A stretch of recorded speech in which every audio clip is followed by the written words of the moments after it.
I've kind of changed my perspective from, being a marketing guru to like, how do I leverage my labor? Because labor is so difficult, at least in my market. I'm not here crying or anything. I'm just making the point, like, you have to really think through, like, what am I willing to spend my labor on? This is the PMP Industry Insider Podcast. Hey everyone, welcome out to another episode of the PMP Industry Insider Podcast, where we take a look at what is changing in the pest and lawn industries, and we take you to the front lines of those that are driving those changes, except for today. Today, it's going to be me and Dan. So, are we driving those changes? I don't know. As always, I'm Donnie Shelton, owner of Triangle Home Services, which has Triangle Pest as well as Triangle Lawn. And with me is the notorious DAN instead of the notorious BIG, Mr. Dan Gordon. Dan, would you like to say good morning? We are recording this in the morning. Introduce yourself, our sponsors, and our topic, as I am very excited about getting into this topic. So go ahead. Good morning, Dan Gordon, PCO Bookkeepers and M&A Specialists, CFO Services for Lawn and Pest, as well as Exit Planning Services. Our sponsors, Coalmarch by WorkWave. If you're interested in marketing, that's Coalmarch by WorkWave or coalmarch.com. If you're interested in insurance for the pest industry, and I get a lot of requests about this because, the insurance industry is just out of control. What's happening in auto? Yeah, yes. Give them a whirl. It's pestsure.com for auto, general liability, workers' comp, EPLI, and others. Our topic for today, or our guests, are some of the most popular that we have on the show. That's Donnie and I. And every episode. There you go. Right. Yeah. And then, so what we're going to talk about today, this is kind of interesting. It's, people talk about, well, what, these dashboards, what am I looking at and everything. And I pulled out 8 critical factors for profitability in the pest and lawn business. And they're kind of financial, but they could be operational. And, so I wanted to talk about each one of the 8. And then on a future episode that we'll be recording later today for dissemination sometime next month, we'll talk about the one that Donnie has pulled out using this information. So I'm going to go through all 8, and then we'll spend some time on each one. So the first one. Well, hang on. Before you do that, though. Yes. Oh, welcome. You missed one thing. Yes. And I think it is applicable to our topic. Otherwise, I would just let you go and we would just chalk it up to you missed it. No big deal. But which is, listen, we're going to do this episode on operational ratios. And I will tell you, ratios don't mean anything without comparison. And so a great way to do that is to be a part of a peer group. So if you're not part of a peer group, you should look at, you don't have to go to one of ours. Obviously, we have our PMP Industry Insider Peer Group. Just go to pmpindustryinsider.com/peer groups, and you can get signed up there. David Billingsley runs those groups for us. He does a great job. He has multiple groups.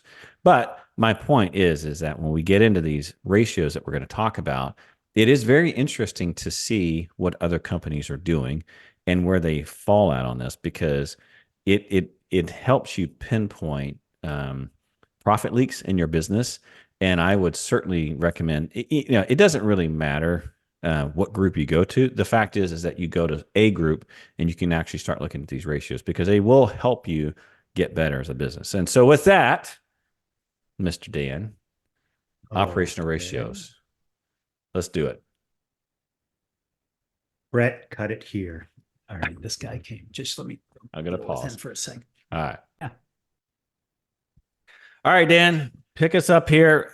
Let's talk about what are the 8 operational ratios that drive profitability. So take it away. Sure. Yeah. So the first one is something called days of sales and accounts receivable. The second one is revenue per employee.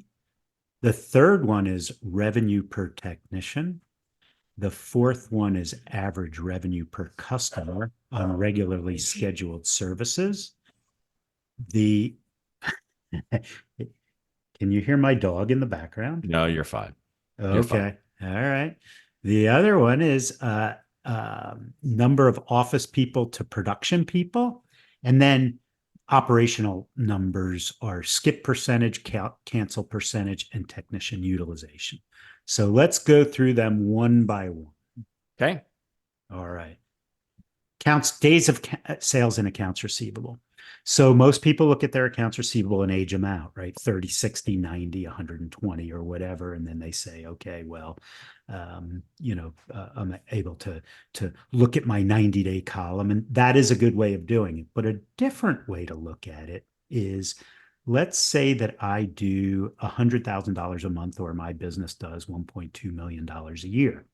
Let's say that my terms to my customers are 30 days, right? Mm-hmm. That would mean that if my accounts receivable were under 1 month, or $100,000 in total, under the 100,000 would mean that my customers are staying within my terms. Over 100,000 would mean that my customers are not staying within my terms. And what you can do is take that number and then divide it by 30 days. And you can say, how many days of sales are in my accounts receivable? Now, this thing worked great, 7, 8 years ago, when everything was, COD or accounts receivable. Now that residential customers are, pay at the beginning of the month on credit cards, this might be more appropriate for commercial business who, don't pay on a credit card. But this is a very important metric that we use. Right now, our clients, because most of them do credit card at the beginning of the month on residential, most of them are less than 15 days of sales in accounts receivable. And in fact, some are close to 2 or 3. But let's talk about that one. Go ahead. Yeah. So can you just talk me through, like, why would that be considered a key ratio for profitability? I mean, there's doing the work and then there's getting paid for the work. I understand that piece of it. Yeah. And by the way, we're very much in the slot that you just talked about. I mean, I'd say 90% of our customer base is credit card. And so, we get a big paycheck at the beginning of the month. We've had a few fallouts, of course, because you've got expired cards and blah, blah, blah, that whole dance that we do. But how does that relate to profitability? Like, how does this number, like, how is this useful for me? It's like, knowing it is one thing, but what makes this number useful, I guess, is the question. Well, if you're looking at it month to month and that number goes up, you need to do something about it, because it's going to ultimately affect your write-offs, right? And even though you charge at the beginning of the month all your credit cards, there's a certain amount of failures, right? People who, with expired credit cards or who are over their limits or whatever. And so you've got to chase that down. If you can keep that consistent, and again, a lot of times when you're measuring metrics against yourself, maybe it's not perfect, and maybe it's not, other people would do it other ways. But as long as you're consistent, you can tell whether you're getting better or worse or staying the same.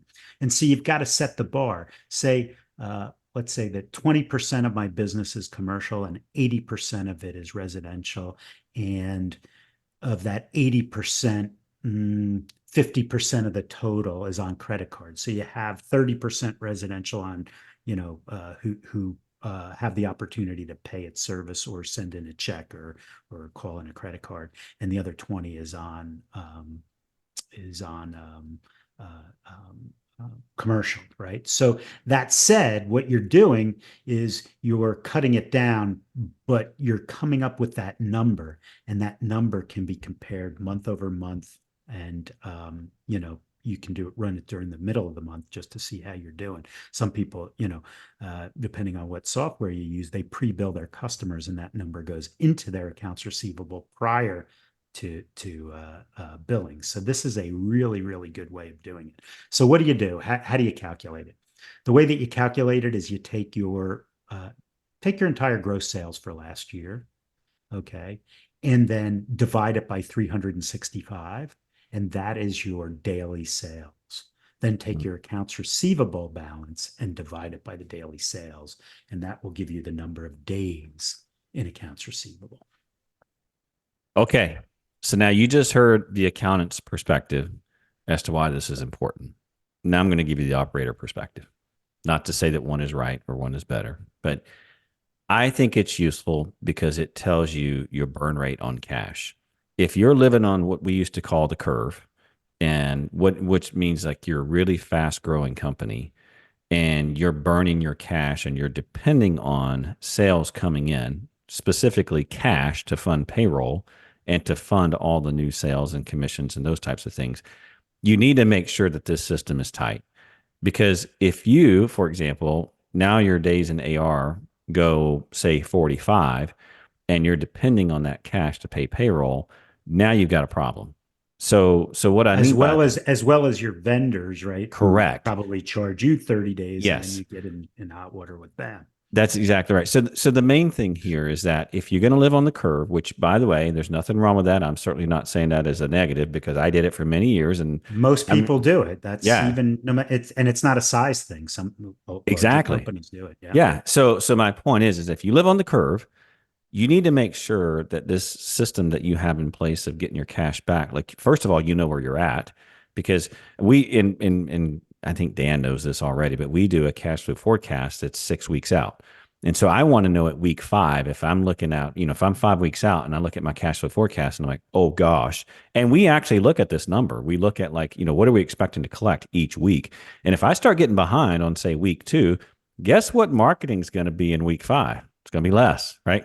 Because I want to make sure I don't burn that cash. And so my point is that this is a very good way of managing your cash and making sure that you don't get yourself backed into a corner where all of a sudden say, oh gosh, we are 60 days out with our vendors and I'm not sure how I'm going to make payroll. And that could absolutely happen, especially if you're living on the curve, especially if you're growing fast. So I would just say, we talk about profitability. This is about paying your bills and paying your payroll and making sure that you don't burn out of cash. Oh, by the way, we have clients who will come to us at the end of the year with a large accounts receivable balance, and they will be extremely profitable, but they don't have any money. Yeah. And then no where's cash. the money? The money's Right. sitting in accounts receivable. Right? Yeah.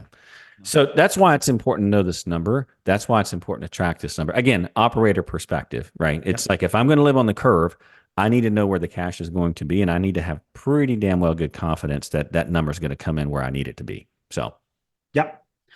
Second one. Revenue per technician. That's total annual revenue divided by number of technicians. The tricky part is in a business like ours, turnover is pretty common. So you have to kind of that full-time equivalent. You got to figure out what that is. In other words, you might have had 20 technicians and turned over, all of them once. So you actually have 10 full-time equivalents. So then you do it that way. I just did that to keep the numbers simple. If you're turning over that many technicians, you have other issues, right? So I don't know. So, this day and age, man, it is difficult. So, but anyway, go ahead. So, yes. All right. So this number is to live and die by. It's used to determine if technician pay is reasonable compared to production. In other words, we say that your technician payroll should, or wages should be between 20 and 25%. And it can be used to see if your pricing is reasonable, right? Maybe you're working your technicians to death, but their revenue isn't in the slot. Maybe it's because your customers are underpriced, or maybe it's because your route efficiency stinks, and you got to get to the bottom of those problems. Okay. So may I add one to this, Dan? One perspective, because I'm gonna. By the way, I agree with Dan on this one, and I've added one additional, and it's kind of the same, but a little different. And that is, we look at revenue per technician. One of the things that we're looking at is, are our technicians producing enough for what they do, and are they being efficient in producing it? And so I also look at stops. A number I like is, for me, baseline is 200 stops a month. That's where a technician needs to be. That's 10 stops a day. Your business is, by the way, Donnie, I try not to compliment him too often because he gets a big head, but his business, right? He doesn't have the hospital that goes for 7 hours, 3 times a month. 100%. Yes. You got a bunch of home services that all look like each other, and it makes running a business more efficient and better. Absolutely. So you can do number of stops. If I'm at a hospital for 4 hours, 3 times a month, and it's hard to do that. right? So by the way, disclaimers, you're correct. He is absolutely correct in the disclaimers there. So by the way, if you've been listening to the podcast at any time at all, you know I'm almost 100% residential. We're residential pest control, residential lawn care. We don't do a ton of commercial. And so take all of this with that perspective. I like 200 stops a month. And the reason is because you could have great pricing and technicians that are working half days. And so you would be looking at it's like, oh my gosh, well, my technicians, hell, they're averaging, 31,000 a month, and that's great. But, if your pricing is fantastic and you're not, and they're only doing like 150 to 140 stops a month. Again, I'm talking residential recurring at this point. And for lawn care, it should be way higher than that. I guess my point is that revenue per technician is important, and it's good for understanding, making sure that your technicians are making you money. Then there's the efficiency side of the equation, which is, how many stops are they able to get in. And by the way, Dan and I for years have I don't want to say we've argued about it because we haven't argued, but Dan likes to look at dollars per hour, which is a very good way of looking at it. I look at it as stops per hour, which again, it's just because of the way that I run my business versus the way probably everyone else does. But my point. So if you're in a door-to-door business, you look at it like Donnie. If you're in a traditional business with big commercial base, it's difficult to look at it that way. Yeah. Yeah. So my point is that, you're looking at this thing of, are they making me money and am I using them efficiently? Like if they're working 10 hours and you're getting an average of 8 stops out of them per day, you got something going on. Either your routes are too big or they're spending way too much time at the stops, or when you say too big, too many geographically, miles. yes, right. too geographically spread out, and your guys are driving or gals are driving way too much. But I mean, for me, things I like to see stops over 200, and I like to see routes over 33 to 35,000 a month. If I'm in that slot, we're looking good. I want anybody who is at $420,000 on average per technician per year to email us. That is off the charts. Great. By the way, that whole gross margin thing that we've talked about, you start doing what Donnie's talking about, your gross margin's well over 60%. Yes. Yes. Yes. So another, I mean, again, a number to for sure know, and then Dan's spot on. Like you need to know that your technicians you need to know what they're doing, and you need to make sure that they're making money for you, and that they're, as far as routing, because again, it could be something that's not even their fault, right? I mean, I've seen companies where there is really no defined routes, or everyone has their own set of customers and everyone's kind of going everywhere. And it's like, what are you doing? I know that sounds crazy, but I legitimately have seen that. And it's been like, but then you get the guy who says, well, I pay the guys on a percentage of their production. So what do I care? Well, you do care because it takes more gas. And the other thing is, if you put enough miles on a vehicle, at some point you're going to have an accident. Right. It's just the stats say that you're going to. Yeah. So you keep putting a guy on the road for more and more, and the likelihood of something bad happening will happen. Right. So those are some of the reasons that you don't do that. Yep. Next one, revenue per customer. That would be total annual revenue by number of active customers. This ratio is useful because it's used as a baseline to edge up annual profitability, right? So that you can upsell and try to, this year my baseline's 900, but I want to move it to 1,000. That means I either have to do price increases or sell more services. It compares you to others in the market. And again, it allows you to have added services. The challenges in calculating this ratio is, what is regular service, right? Is it a start? Is it a regular service? Is it, as we said before, commercial? Is it a retreat? And other folks who operate way in the north, partial year. What are you doing during the winter? So revenue per customer is extremely important, and it became very relevant with you as inflation hit and you did all these price increases, right? Because your customer count was not increasing the way that you were used to it, right? But you're still okay with the revenue that's coming in. Yeah, I mean, we obviously still grew revenue wise, but our customer counts were way low, and that has been the case. I mean, it I don't know that I'm fully out of that yet as far as like customer counts, um, but that's just what it is. And at the end of the day, when we're looking at, I mean, now I I've kind of changed my perspective from being a marketing guru to like how do I leverage my labor, because labor is so difficult, at least in my market, and I'm sure, and I don't want to. I'm not here crying or anything. I'm just making the point, like, you have to really think through, like, what am I willing to spend my labor on? And that's the perspective that you need to have, because I will tell you this number, revenue per customer, this is one that Dan and I talked about many, many years ago.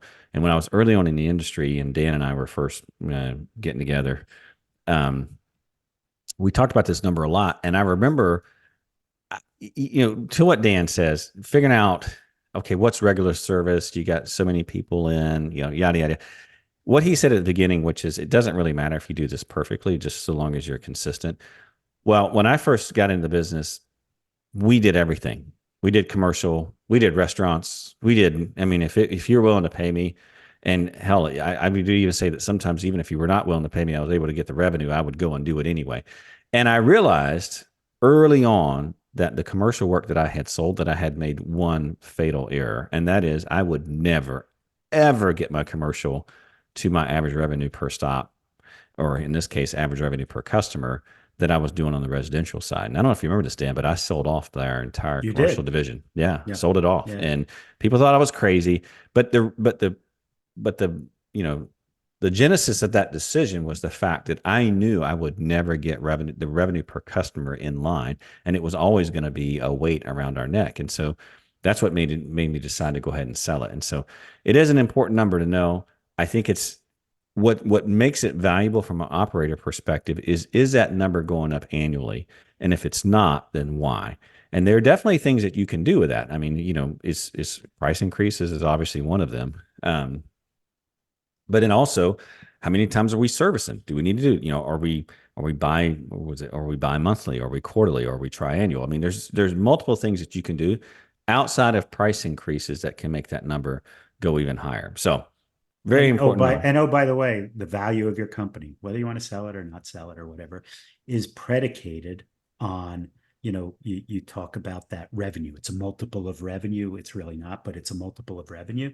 So if you can keep that revenue going well, but actually having less customers, then your EBITDA is going to climb significantly.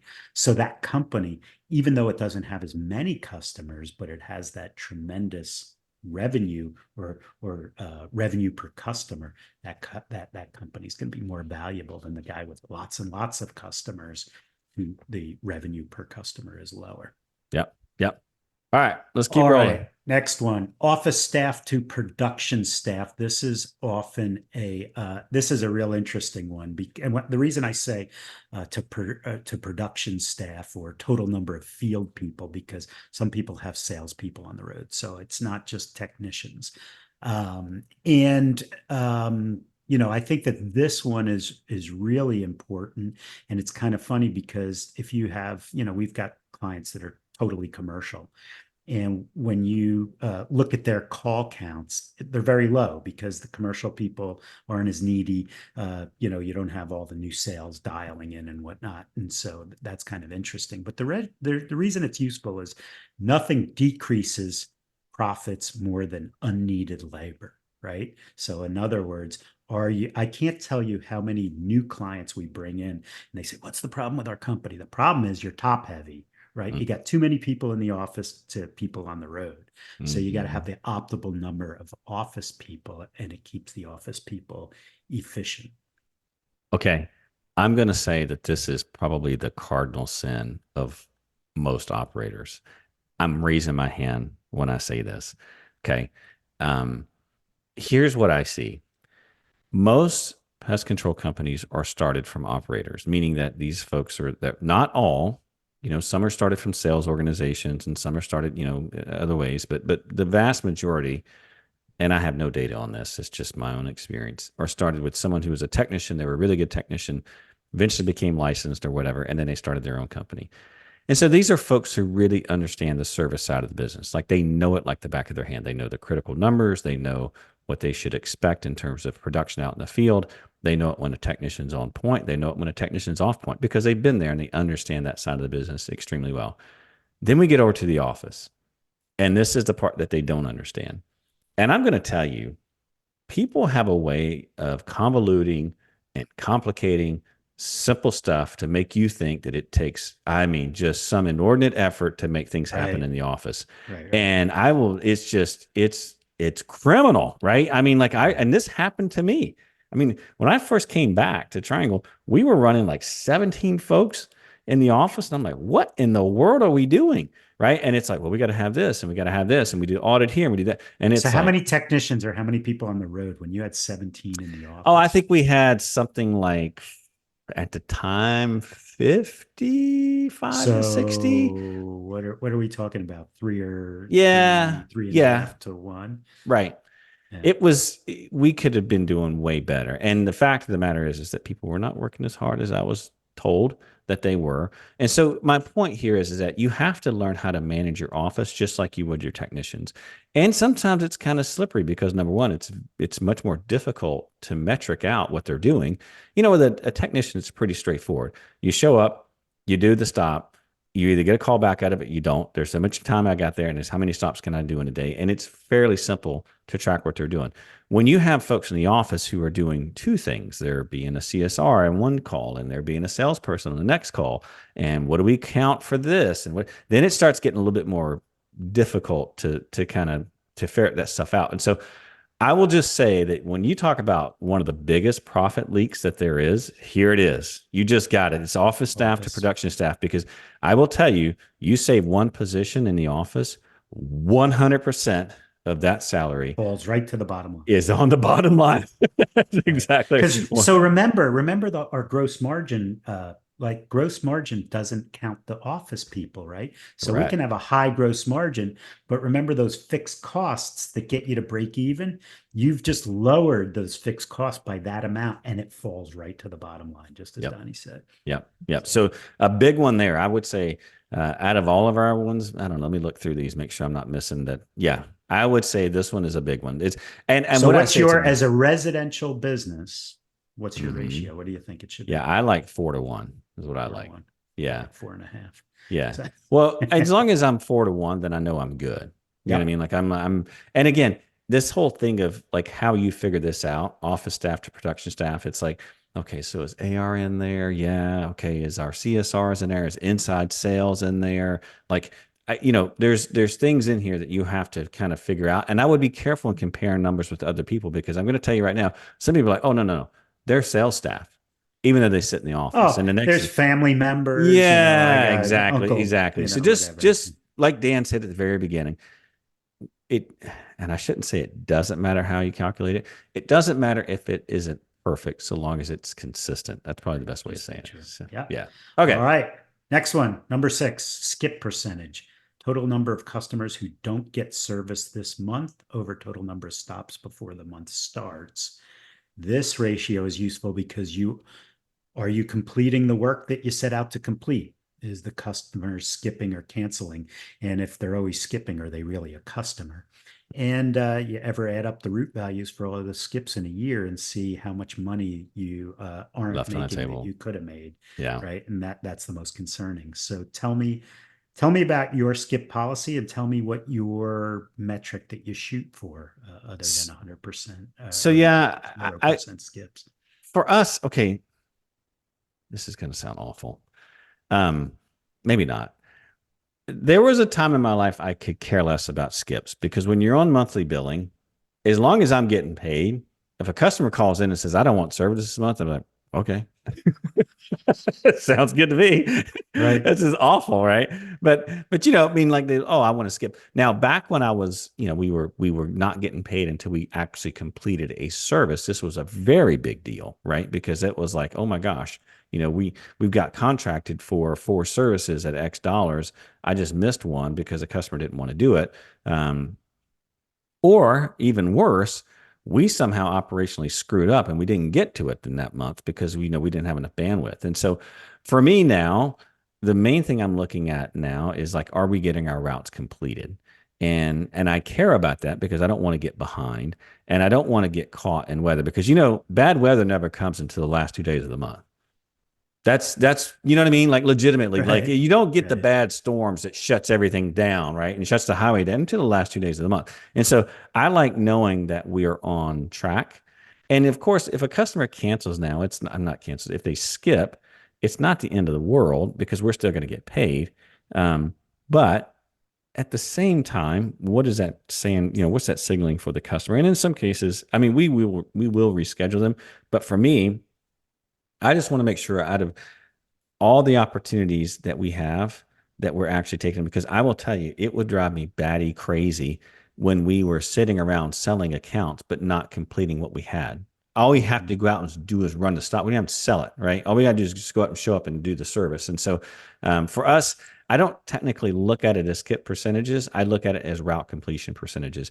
And I do expect that to be at 100% by the end of the month. And there have been months where, sure enough, we were on pace or even a little bit behind in the last 2 months. Of course, it's this, it's the monsoon of the year, and now we got to roll into the next. And then those stops don't go away. And I can tell you right now, in lawn care, not that I'm a lawn care guru, but you get behind, it hurts. It hurts big time. So, well, the lawn care is more difficult because you have those offset days. But yeah. if you, I know you're saying that you get 100%, but what is a number? So I can tell you just based on our client base, it's probably 1 to 1.25% per month skip. That's a good number. Yeah, I would say that. That's probably the best. Anything more than that, you need to be looking. And sometimes those skips, you have to ask yourself, is this customer really a customer if they keep skipping over and over again? Right. Again, if you're getting paid, it's eventually they're going to leave you. They are eventually going to leave. They're eventually going to leave. But you're right, and we're not perfect. I don't want to make that sound like we go for 100%, we get 100%. We do most of the time, but there have absolutely are months that we don't, and there are months that we have to throw into the next month. We're getting better. By the way, this is something that we're working on. I mean, we're actively working on this and trying to get better at this. And so my goal is that we're working ahead, and we've got essentially another 3 days at the end of the month where we have some flex room. We shoot for 2 right now. I'm beginning to believe that's not enough, but you always run the risk of there's this balance that we play, right? Because I can't work ahead too much because now I'm creating this situation where technicians have no availability to take on new customers, right? Because they're so jammed with stops. I can't just open up, and have like a big shotgun schedule where there's all this room, because then what's going to happen is these stops are going to get pushed to the end of the month because I'm doing all these new starts, and now I'm going to get caught doing work that all I got to do is show up. And so there's just this dance that we do that, again, I don't know that anyone has it figured out, but that's what we do. We are all chasing it. Yeah. So skip percentage is a that's a number that you should track. And I think the next one is cancel percentage, right? So that's total number of customers who stop service this month over total number of customers before the month starts. Yes. And this ratio is useful because it talks to you about retention, the quality of the sales, or your technicians trained well. Challenges in calculating this number. So certain CRMs track the cancel date. That's important because when did this customer actually cancel, right? So you want to put it in, cancel one of several services. Is it really a cancel? It's more of a skip, okay? And then maybe you don't have the right service with this customer, and so you should sell them a different service, or maybe they're only canceling one service as opposed to canceling all services, right? If they cancel all services, then you suck, right? If they cancel one service, maybe they just don't need it or they can't afford it or something like that. Right. The other thing I would say to this is that there's a lot of debate on how you calculate it, because so you're like, well, how many cancels did I take this month over how many sales? Or like, okay, the way that Dan has it, and I'm assuming you're going to put up some sort of workbook or something that folks can download at the end of this episode, but the number is, okay, this is how Donnie Shelton calculates it. And it's pretty much in line with it's exactly in line with what Dan has here, which is, I take a snapshot at the end of the month. There's my recurring customer base. Boom, there's the number. Now, however many recurring customers cancel throughout the month of the next month over that total number at the beginning of the month, that's my cancel percentage. Okay. Now Now, be careful not to include new sales because that yes, should give it you a will dilute. negative cancel rate. Correct. Yeah. You have So, to be careful. Dan is 100% correct in that you don't include new sales. And there's ways that you can do this. But if, like, because what will happen is like, let's say you sell something and you show up and the customer says, I don't want it anymore. Now you just took a cancel, and it basically makes your number go up higher than what it really should be. So make sure you filter those things out. But it's the snapshot of how many customers do I have at the beginning of the month of those customers. And I mean that quite literally, of those customers, how many got canceled throughout the month? And that's your cancel percentage. And this is one number I've been fighting.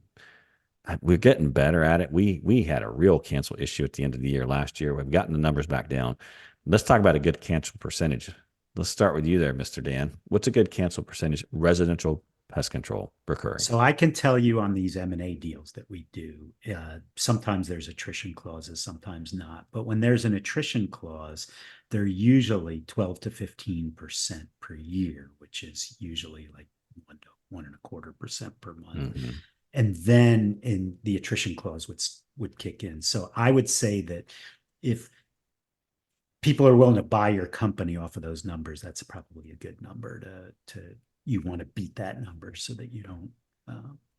Okay, so I've set mine to 1.1%, which is kind of high for what we've done in the past. But I don't think it's high. No. For us in the past, we have operated better than that. And so I want to get the number south of 1% is what I want. Now, will we ever achieve that? I don't know. And by the way, that does not go for lawn care. Lawn care, it's 1.5. So, again, and then if I get it at 1.5, it's going to end me out at 18 roughly. That's okay. So it's important to know what those numbers should be, because I can tell you, like last year, one of the things I realized was that, the price increases, we took a beating for those. I mean, it wasn't like, I mean, our cancel rate, it didn't hurt us in terms of revenue, but we certainly did kind of retool there's our two customer ways base. There's two ways to calculate that cancel rate. You can do it on number of customers, or you can do it on revenue, right? How much revenue did I start with? How much revenue canceled? And then you can see which is right. Which makes sense. So because sometimes you want a customer to cancel. You're not making money on them, and they're not willing to pay more, and it's time to part company. Let's do the best one here, Dan. We're getting all right. This is the one that you and I always argue about. This is called technician utilization. I got it from accounting and law firms. When I worked for an accounting firm, they wanted to know, you come to the office for 8 hours and you charge clients for 6. Therefore, you are 75% utilized during tax season. You come to the office for 8 hours and you work for 10. So it's over 100%, right? But it's the same thing, right? How much time is the technician punched in for, or on his time card, and how much is he or she in the customer's place of business or home, right? So that's your utilization percentage. And don't confuse this. A lot of people say, well, this utilization percentage and the dollars. No, it has nothing to do with dollars. The dollars are a pricing thing, and that's a whole different animal. You want to know how efficient you are, because you could have the highest dollars on accounts, but if your drive time is too much, you're still going to lose money. Yeah. Yeah, this is one that I would pay attention to probably the most, because this has to do with gross margin ultimately, which is where you make your money in this business. And so, this is just something that has to be tight and something that you have to know. For, again, going back to Dan, dollars per hour versus stops per hour. I mean, again, I've always looked at it that way. It doesn't really matter. But at the end of the day, it's like, hey, are my guys out there at least 7 or 8 hours? And if they are they at least producing, let's just say, 10 to 12, possibly even, 14 to 16 stops a day. And so if you're in that slot, what percentage are you behind the windshield? If it's 30% or more, right. So that's exactly right. And this is where we talked about before, and I know this sounds so basic, and sometimes you think that folks are doing this, but making sure that you have geographically established routes and that they're split out appropriately. And sometimes a geographically appropriate route doesn't look like one tight little blob on a map, because if you know traffic and like in the case of like Charlotte, for example, we have a massive lake. And so even though someone's 5 miles from each other, well, that's a 25-minute drive because there's no bridge, right? So it's just knowing, obviously that's tribal knowledge that you get being it. But my point is like this number will help you determine that, and it help you to like kind of figure out the way your business should be structured, especially geographically, so that you can maximize that. Because ultimately, you don't win on gross margin, you don't win anywhere. Like that's number one win that has to be made. And then once you win there, then it's about getting more efficient with your marketing, get more efficient in your office, and the kind of those hard costs that just drop to the bottom line. So, okay. Well, all right. That those are the 8 ratios. By the way, Marisa, if you would put those in the show notes, they're on these. Yeah. On Donnie and my notes. You can take a look at those. All right. Cool. Keep an eye on those 8 factors, and you're going to have a profitable company that has good value in terms of your enterprise value.